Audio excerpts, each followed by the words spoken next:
Alright, one more time. I'm still kinda sick, but I'm just gonna get straight into it. First up, the Flash. In the last DC video, I rendered mainly via a cell shading method with a heavy reliance on layer blending modes.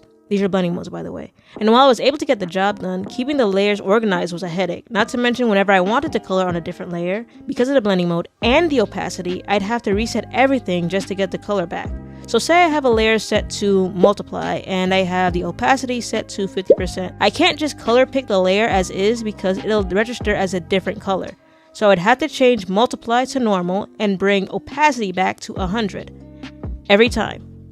Yes, it is very annoying. And I would have done it again if I didn't happen to stumble upon this golden nugget of information provided by Tom Martin. There's this feature in clipstudiopaint under layer properties called layer color, and it does exactly as it says. It changes the color of the layer, like this. I use this feature so many times when I want to separate the sketch layer from the ink layer or highlight different areas of a drawing, but I never thought to use it to actually color something. It actually reminded me of this Photoshop video I was obsessed with back in middle school.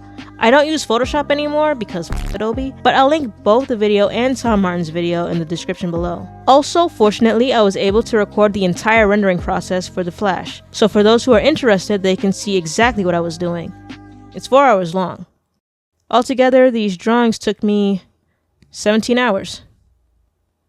I'm fine. Because of this new way to color, it solved a big issue I had in part 1. Instead of fleshing out the different color areas separately, I was able to add shading and lighting to the whole figure at once, like I usually do. And that was just a starting point. Once I laid down all the main cell shading, I merged everything and essentially started painting on one layer going forward. And it's actually the painting that takes up the majority of the time, for Flash and the rest. Speaking of the rest, embarrassingly, I spent about an hour on just Green Lantern's lines.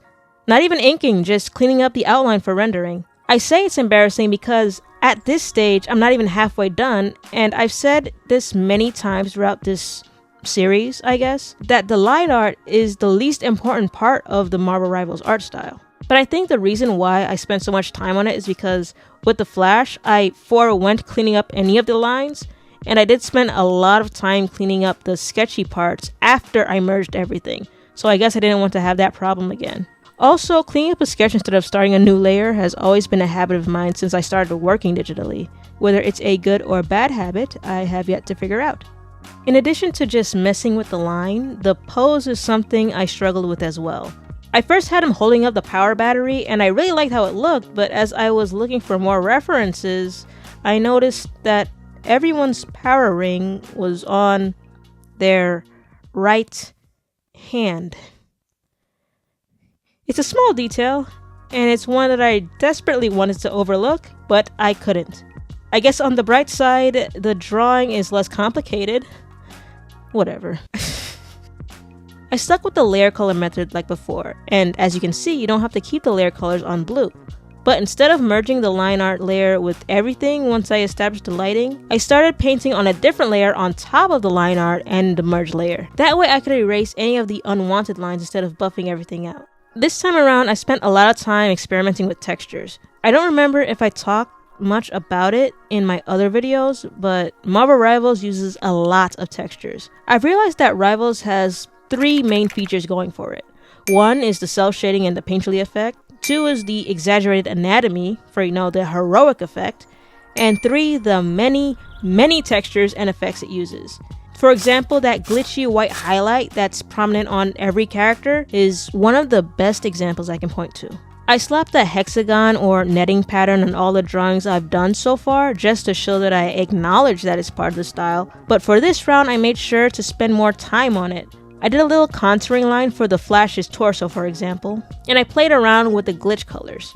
The main colors Rival uses for the glitch colors are red, white, and blue, like Murica or Aquafresh. But there are other characters that have green or pink, so I felt more confident using yellow and pink for the glitch colors on the Flash. And as for Green Lantern, I was pretty influenced by this Black Panther here. His glitch effect is mainly a teal color, and the textures used are really prominent. I placed a hexagon texture on the black of Green Lantern's suit and added these strong green halftones as highlights for the power ring's glow, a feature that is also available in layer properties. I will say, trying to figure out how to show the power ring's glow was really difficult. Plus, all the green I used made rendering John's face tricky as well, because, at least in my sleep-deprived haze, his face looked both murky and underdeveloped, if that makes sense. And as I was trying to figure out how to solve all these design problems, my indecisiveness resulted in me taking 5 hours to finish this. There was still something I didn't like about it, but instead of overworking it, I figured I'll come back later and see if I still felt the same. And I really wanted to move on. So I don't know why, but Aquaman has always been my least favorite DC character. Maybe it's because I kind of found him dorky in the first cartoon I ever saw him in, but the reason I chose him is because I didn't want to draw any more green characters like Martian Manhunter, and I really did not want to tackle the feathers on Hawkgirl. And Cyborg is a Teen Titan, I don't care. Booyah! Booyah! Booyah! Booyah! So there's not much to add about the process at this point because I did the same thing as I did with Green Lantern. But in addition to playing around with the textures and the special effects, and Aquaman's suit is texture galore, I've also been tightening up my anatomy. Like I said earlier, Marvel Rivals' anatomy is over the top. Giant muscles are everywhere, but it also complements the semi-realism. Even though this is a Chinese-developed game, the facial features are far more Western-influenced than Eastern or anime-influenced, which also makes sense because Marvel is a Western property. And honestly, I'm happy for it. I have nothing against anime. In fact, 80% of my life's watch history is filled with it, but I do get tired of every art direction being either super duper realistic or having these bug-eyed aliens disguised as people. You don't count. Because it goes for a more realistic approach, I've been focusing on certain muscle groups for these drawings. Mostly the upper body, but with Aquaman, I actually looked up some leg muscles for what little thigh he's showing. At this point with Aquaman, I was getting lost in the rendering. I wasn't even thinking about Rivals or trying to copy the style, I was just thinking, how can I make this look good? And for style mimicry, I think that's ultimately what it ends up doing, or at least that's what the goal should be. You gain a confidence in the methods you explore and start adding your own touch to it. That's how a style is formed, essentially. I didn't lose sight of what I was doing in the first place. I guess what I'm trying to say is, it didn't feel like as much of a struggle. Like at this point, I was no longer skittish about trying new ways to render or paint or add texture, and I just went for it. Which is a pretty big contrast compared to the very first time I tried doing the Rival style from scratch. I can't believe that's only been a month. Well, to complement the way I did the Trinity, I went a little extra again and made more character cards, and this is the final result.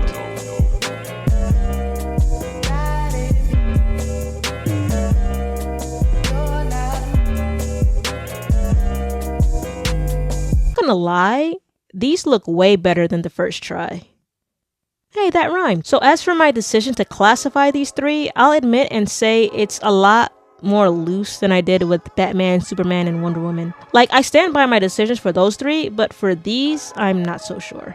With Green Lanterns, their powers stem from an emotional wavelength, and as far as I can remember in the Justice League cartoon, I think John was in the military, I think. So that battle prowess would make him a great tactician, or in this case, a strategist. For Aquaman, he is the only one who has superhuman strength and defense, and I'm pretty sure he's as strong as Superman, or at least he can fight Superman. So Vanguard would make the most sense for him, and by default, because I don't want duplicates, Flash is a duelist. Now what are you gonna do? For anyone who thinks otherwise, especially if you know more about these characters than I do, you are free to disagree. I won't go back and change it, but you are free to disagree. I think this is going to be the last Marvel Rivals video, at least for now. I'd like to explore other things, and drawing like Rivals takes a lot of time. On the bright side, I've become a little more confident in painting by the end of this, which is good because I really want to get better at painting, but I always put that off. I saw a comment suggesting I try copying the Valorant art style, and that might be pretty cool. From what I've seen, it's a little similar to Rivals with some very obvious differences, so let me know if anyone else is interested in that. I'll also be making a time-lapse compilation of all the studies and drawings I've done for this series, so you can see the entirety of that as well. I'd like to post more time-lapses on this channel like I used to be honest. The videos will come out a lot faster, I'll tell you that. I'll still be doing these voiceovers, I just want to add those back into the rotation somehow. So let me know if you are interested in time-lapse only videos. I have quite a few up already. But that's it for this video. It was fun, but I need a little break from it. But thank you for watching. I hope you enjoyed, and I will see you in the next video. Bye.